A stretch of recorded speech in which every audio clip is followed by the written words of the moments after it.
on refuse de pardonner à quelqu'un, c'est comme quand on boit du poison et on a l'impression que c'est l'autre qui va mourir.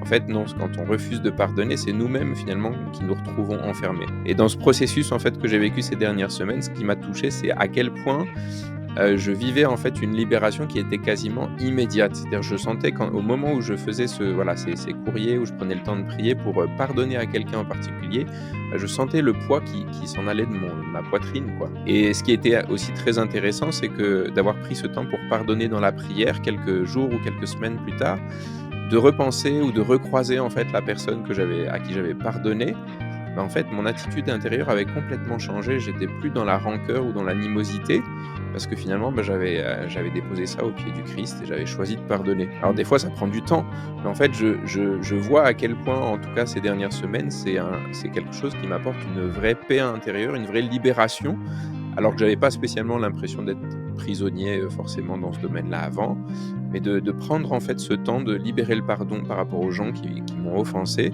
En fait, c'est exactement la prière du Notre Père, hein. Pardonne-nous nos offenses, comme nous pardonnons aussi à ceux qui nous ont offensés. En faisant ce travail de pardonner à ceux qui nous offensent, en fait, il y a aussi quelque chose qui se passe dans notre propre cœur et qui s'apaise et une libération, en fait, aussi que Dieu accomplit.